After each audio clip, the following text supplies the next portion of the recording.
They are concerned as a commission, they have made up their mind, they want to make a declaration, and therefore we are saying that we are not going to be party to it. Our issues have not been addressed.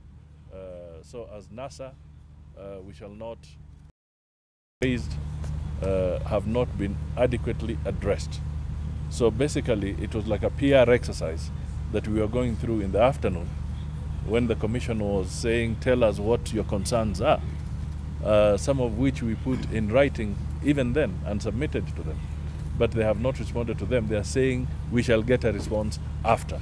So clearly one can conclude that they were not keen on taking our concerns seriously and any objections we were raising at that time. Earlier on, they had said that they had not cleared verifying the Forms 34A and the Forms 34B, that the process is still ongoing. So in what you're saying, if they're planning to make the announcement in the next few minutes, have they told you if they're finished completing that whole process? They say they have not finished, and whatever is left to them is now not significant to the outcome. That means they have concluded what they want to do. Are you going to contest in court? Let me also say this. There's a great Luhya song we have been celebrating over this political season. Vindu Vichenjanga. It was a song of hope. It's a song by a patriot hoping that Kenya was on the road for change and reform. Unfortunately, the words of that song have been rendered useless by this decision that has been made today. I think this has been an entire charade.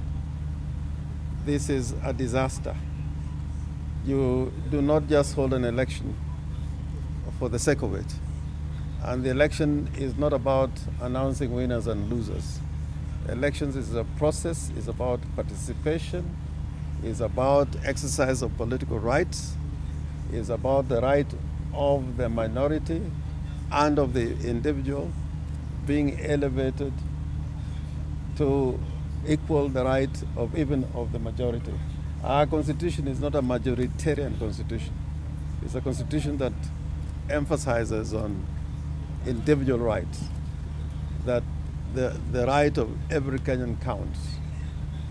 The commission, by its decision today, had shown that it is more executive than the executive, that all the blood and sweat of Kenyans to create an independent electoral and boundaries commission has gone to naught.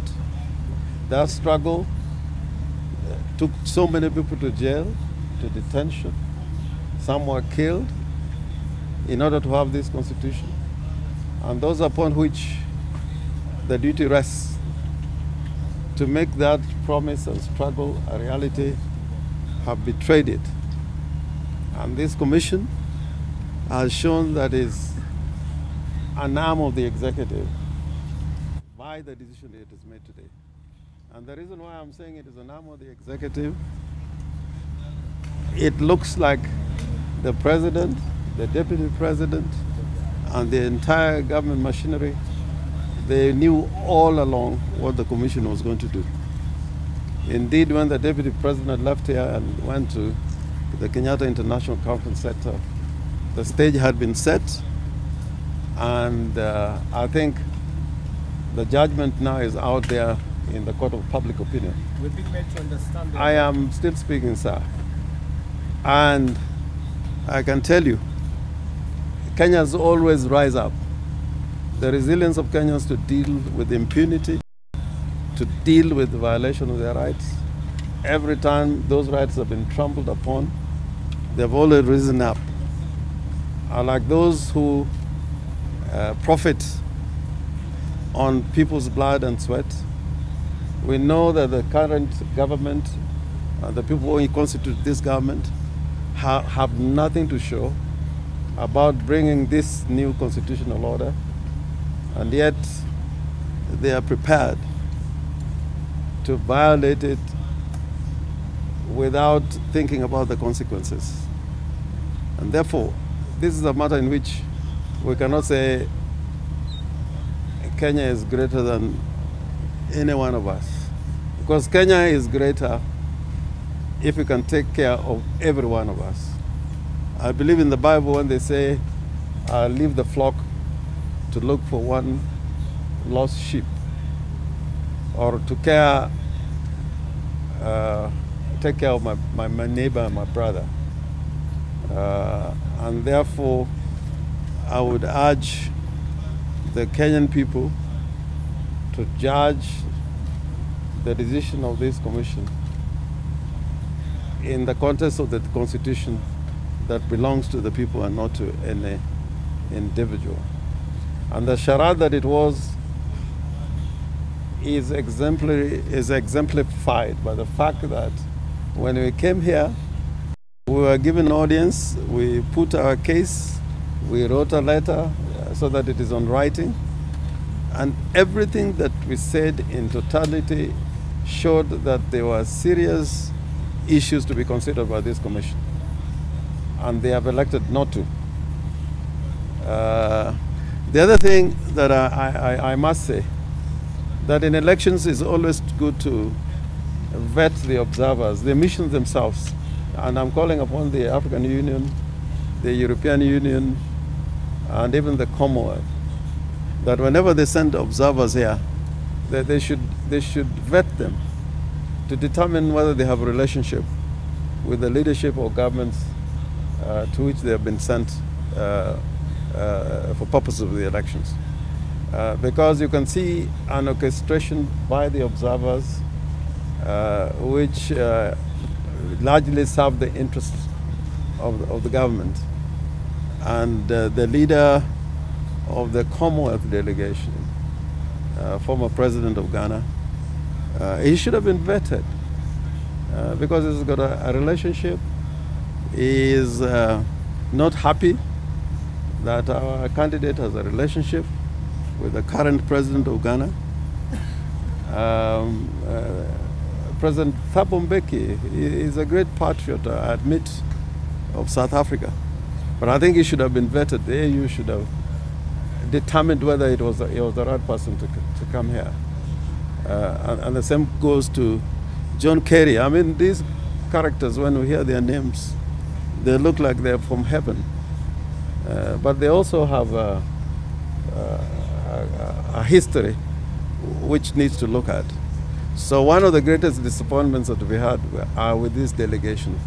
They rushed to judgment and gave this government and this commission the authority, so to speak, or the encouragement, so to speak, to go on with making this announcement and telling us you can do what you want if you will, with the suggestion that we should go to court. And going to court for us is not an alternative. We have been there before. It's not an alternative. But we think within the framework of the Kenyan Constitution and with the jury out there with the sovereign, who are the Kenyan people, who have never really disappointed. Every time a Kenyan has been killed, assassinated, the Kenyan people have stood for the truth. Every time an election has been stolen, the Kenyan people have stood up to make sure that changes are made to make Kenya a better place. So me, I have a great hope with the Kenyan people. And no force on earth can go against the might of the people united for a cause. And therefore, nobody should think that this is the end of the matter. And nobody should make us feel guilty that we have got constitutional alternatives in interrogating the decision that has been made by this commission and taking legitimate constitutional action to remedy what has happened today.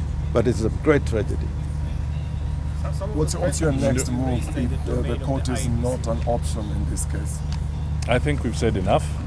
We want to exit so that our team can also demobilize from...